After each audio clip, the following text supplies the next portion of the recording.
Our speaker, Dr. Hector Garraras Jr., has penned his personal mission statement that reads, "To lead a life founded in love, to fulfill 1 John chapter 4, verse 8. Characterized by principled yet compassionate dealings, magnanimous service, and making a difference in touching lives. This mission statement sums up the life of one of the Adventist healthcare leaders in the Philippines. As a clinician, he is a general and laparoscopic surgeon, inducted as a fellow of the Philippine College of Surgeons, Philippine Society of General Surgeons, and Philippine Association of Laparoscopic and Endoscopic Surgeons. True to his mission to make a difference in the lives of young doctors, he trained, mentored, and coached young budding surgical residents to become specialists, surgeons in various surgical training programs in Bacolod City. He is also an active professor in surgery and research at the College of Medicine of the University of St. La Salle and the Adventist University of the Philippines. Seeing how he can serve and make a difference to more people with the opportunity reaching out to many, he then answered the call to the world of administration and leadership, innovating, leading, planning, implementing, and empowering his team. He got involved in civic, community, professional, and church organizations. He became president of the Rotary Club of Bacolod, Health Circle, Toastmasters Club, Kadughan Foundation for Breast Care, Surgical Society local chapters and organizations, and in the medical missionary work in Adventist Medical Center Bacolod and of the Bacolod Adventist Medical Center Pool of Bethesda Foundation. Presently, Dr. Garraras is the CEO of Adventist Health System Philippines, Incorporated, composed of 10 Adventist hospitals across the country. He innovated culture change initiatives on patient care through Eye Care program of Adventist Medical Center Bacolod. He developed a leadership model, CHOMPS leadership, Christ-centered, outcome-based, mission-driven, proficient, service-motivated, which he practices and imparts to his team and colleagues. These professional pursuits are tempered by his advocacy for the environment as an avid mountain climbing enthusiast and licensed open water PADI scuba diver. These and raising 3 boys, now already in senior high and college, together with his equally dedicated and dynamic wife, an adult, adolescent, and child psychiatrist, Dr. Jocelyn Gauson Garraras, make him an inspiration to many. Our keynote speaker is one who has committed and dedicated himself to be a servant of God, a family man, an engaging mentor, a passionate social mobilizer, a dynamic administrator, an innovative leader, and above all, as he would describe himself, a sinner, recipient of the grace of God. He will talk on the topic, the surgeon SOAR to a great transformational leader. Let us welcome my friend, my mentor, and my inspiration, Dr. Hector Garraras Jr. Happy morning, fellow surgeons. Thank you so much for this privilege to be your keynote address speaker for our convention. Today's keynote address is a tribute to my mentor, Dr. Florentino C. Doble. And when he delivered his GT Singyan lecture in December 2012, he mentioned the 5 L's, which was the summary of what he, as our mentor, has taught us. The 5 L's stands for live, learn, love, lead, and legacy. I am part of his 5th L, legacy. And this keynote address will form part of his legacy that he has influenced in me to a large degree. And that is the 4th L, leadership. In 2007, as the chapter president of Negros Occidental chapter, it was my privilege to be part of the induction of our beloved president, Dr. Andrea Joan Torre to PSGS. Thank you so much, Bing, for that generous introduction. If I was introduced as one of her mentor, then I could safely say this is part of the legacy handed down by Dr. Doble on leadership. Just imagine Dr. Torre as our president of the society, of which, since it is a legacy, it immortalizes the memory and the values of the person in our lives. You know, it was a fulfilling moment for me to witness the swearing-in ceremony of Dr. Torre as the 21st president of our society. And both of us are also building another legacy in this surgeon who inserted himself in the picture. Surgeons, by nature of our profession, are all leaders. Being the captain of the ship in the operating room has placed us in a position of leadership and command. How we execute that kind of leadership depends from person to person. Another perspective in the practice of our specialty that makes us natural leaders are the demand of our profession that cater to certain characteristics found in leaders. These are what I call our strengths. These characteristics are as follows: decisive, innovative, compassionate, and team player, or as our theme has worded, integrative and collaborative. These are just a few of the many that each of us inherently have. Let's talk about being decisive. When an abdomen is open right in front of us and a pulsating aneurysm or a large, intimidating tumor is presented to us, the decision we make may mean the life or death of a patient. The way the scalpel moves with our hand are monumental decisions that we make by the minute, because a slight deviation might nick an artery or sever a nerve that may have catastrophic consequences on a life lying right there in front of us. Leaders are the people with the guts to make monumental decisions, and they own up to the responsibility of their decisions. Innovative. When after our incision, we are met with something that we don't expect, we don't back down and do nothing. We innovate. You know, we are like BDO. We find ways. That's what leaders do. When presented with a problem, leaders beef up to the challenge and find ways.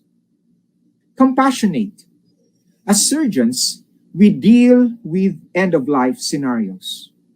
Since we operate on cancer patients, we see our patients through their worst journey in life.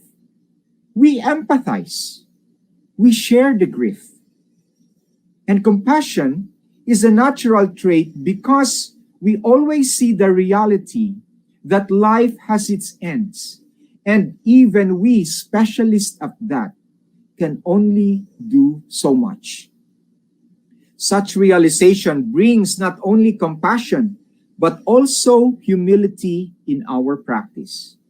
These are natural traits, and the same traits of leaders. Team player. Definitely. Other specialties can practice their profession without the help of a team. But for us surgeons, our team is composed of an anesthesiologist, a scrub nurse, a circulating nurse, first and second assist, and that is just only to mention the immediate members of our team. In the floors, we have the people who will measure the CTT or the drain output of our patients, or even the people who change the dressing on the wounds of our patients, or even that physical therapist who do rehab for the people that we care for. Leaders can only be leaders when there is a team to lead. Such inherent traits definitely present to us opportunities to lead even beyond our teams. We can be leaders in our departments, in the hospital where we work, in our organizations or societies such as this, or even have a group practice. And having these opportunities, definitely we can aspire to be great, transformational, or the best leaders there are, being in the forefront. Which will, of course, eventually result in our expanded sphere of influence, making a difference to more people, making a difference in their lives, in the people that we touch and we interact, and ensuring the continuity of the legacy of surgeon leaders. S-O-A-R, SOAR. Yes, we can soar to become great and be among the best leaders. This is a strategy framework that works on the strengths and opportunities of an individual or an organization. This is based on the work of Donald Clifton, the father of strength psychology, which advocate that people have several times more potential for growth when they invest energy in developing their strengths instead of simply correcting their deficiencies. However, if you will notice here, between strength and opportunities and aspiration and results, there is a gap. That gap, how to fill that gap, will be the meat of my talk today. The greatness of an organization is directly proportional to the greatness of its leaders. It is rare for organizations to rise above their leaders. Giant organizations do not emerge under pygmy leaders. Therefore, the key to growing organizations such ours, PSGS, is to develop their leaders. Surgeons soar to be a great transformational leaders. Yes, we can soar on wings like eagle. According to Isaiah 40 verse 31, but those who hope in the Lord will renew their strength. They will soar on wings like eagles. They will run and not grow weary. They will walk and be not faint. Let us go back to the SOAR model towards being a great leader. And let us start this with the end in mind. Of course, we want the end, we aspire for the end, the output, to be great and be among the best leaders, which in our previous slides will result eventually to a greater sphere of influence, making a difference in a lot of people, in the lives of more people, and ensuring the continuity of legacy of surgeon leaders. If there is an output, definitely there is an input. And that input caters to our strength. Our strength that I have discussed already is about being decisive, innovative, being a team player, and being compassionate. And those strengths will, of course, lead to opportunities. Opportunities to be leaders in our departments, hospitals, organizations, societies, or even in our group. I've mentioned a while ago that there is a gap, and that gap can be filled with a strategy. A strategy that calls for the transformational model of leadership. Transformational leadership serves to enhance the motivation, morale, and job performance of followers through a variety of mechanisms, and this includes connecting the followers' sense of identity or self to the collective identity of the organization. Leadership involves skills, but ultimately, it is more about the being. It is more about the person. It is more about who you are than the doing. Leadership development is synonymous with personal development because as leaders grow personally, they increase their ability to lead.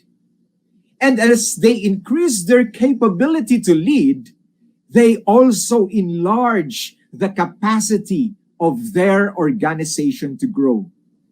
Therefore, the most crucial objective for any leader is personal growth.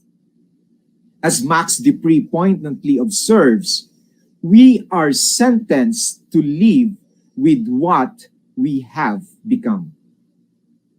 Many leadership development processes identify the characteristics of great leaders. They study leaders and they identify the characteristics of these great leaders, and then they push them to us for something for us to imitate, something for us to emulate so that we can be great like them. Unfortunately, any attempt on emulation, any attempt on imitation of all these characteristics of a great leader is doomed to failure. Why is that? Because, my fellow surgeons, that is simply impersonation. What we need here is not impersonation, but what we need is a transformation. That's why our strategic model is a transformational leadership. Jack Welch, and before that, allow me to propose that in a process for a transformational and authentic development to become a great leader, then it involves 3 steps. These are self-reflection, followed by self-awareness, and the last is self-determination. And it does not end there. Still, it does not end there. Because authentic leaders are dedicated to developing themselves because they know that becoming a leader takes a lifetime of personal growth or personal transformation. Hence, we have what we call this continuous personal growth track. Jack Welch, an American business executive and chairman and CEO of General Electric for 20 years from 1981 to 2001, has this to say: before you are a leader, success is all about growing yourself. But once you become a leader, success is all about growing others. So let's start with self-reflection. This is the why. And if you have read the book of Simon Sinek, Start with the Why is in the center of that golden circle. What are your values? What are your beliefs? And what is your purpose in life? These things, these are the very foundation of our being. Why do you get out of bed in the middle of the night when everyone else is sleeping sound asleep and you are in the comfort of your, soft bed? Why do you have to get out of bed in the middle of the night to answer a call in the emergency room? Why do you serve even those who are unable to make recompense to you? Knowing your why is not the only way to be successful, but it is the only way to maintain a lasting success and have a greater blend of innovation and flexibility. Knowing your why ensures a sense of self-worth, self-esteem, and makes you secure in your own identity. You are not affected when people and naysayers criticize you. As you know, only on fruit-bearing trees do people throw stones. When you are secured in your own identity, founded in your own values, it results to transparency of your character and predictability of your behavior. You know, when you are faced with a moral dilemma, your people, your followers, your subordinates will know that you will decide for the moral right. I underscore that word moral right because right has been already diluted these days, that it seems to be that right is not an objective matter anymore but becomes very subjective. But when we talk of moral right, it is the right that is founded in the Decalogue, founded in the moral law, the law that was given to Moses in Mount Sinai, that standard of all morality. The next, of course, is self-awareness, and that is the what. After you are aware, of yourself, your values, your belief, your purpose, the next question you ask yourself is, what do we do now? This part, this self-awareness, is a function of starting to build from where you are, despite the pull and the errors of your past. What get you here right now, where you are, does not necessarily means that the same factors will propel you to the future that you want to see yourself. This is where our strength of innovation and adaptability comes in. The self-awareness includes the honest awareness of our weaknesses and the audacity to work on them. Likewise, the what includes the intellectual awareness of your strengths and the resolve to harness them. It helps us in developing or to formulate a plan so that we can shape the future and determine ourselves on the how we will be. How is already the execution of the plan, how to do it. And this involves intentionality. And this is manifested in the various behavioral change that can be seen by people in us as leaders. Those acts of compassion from a truly compassionate heart. Those acts of kindness from a heart that is truly kind. And the sensitivity to the needs of people from a heart that is filled with love. It is not about being in charge. It's about taking care of those in your charge. And this self-determination will eventually lead to selfless leadership. Others call this servant leadership. Others call this authentic leadership. But by and large, that part is already other-centered. This is where Jack Welch said, when you become a leader, success is now all about growing others. This is where Dr. Doble said, when you have become a leader, this is where you start building your legacy. You train other leaders. But then, of course, that will be for another lecture point. When your value aligns with your plans and your values are manifested in your actions, in your behaviors, then, fellow surgeons, you are an authentic leader, authentic, true to your own self. And this is the major ingredient to great leadership. People can see through your values, through your actions, through your decisions, and through the direction that you take. Authentic leaders genuinely desire to serve others through their leadership. They are more interested in empowering the people they lead to make a difference rather than they are interested in power, money, or prestige for themselves. And so, let me close with this quotation from Rumi. He is a 13th century Persian poet, an Islamic scholar, and a theologian. Yesterday, I was clever, and so I wanted to change the world. Today, I am wise, and so I am changing myself. For PSGS to be in the forefront of specialization, that would require leaders leading leaders. And only great leaders can do that.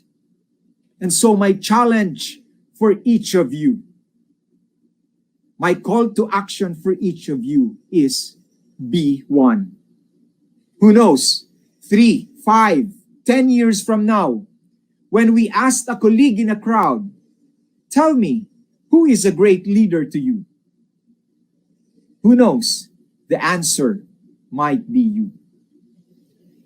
Happy morning, everyone. I'm happy to serve you, and God bless you all in this convention.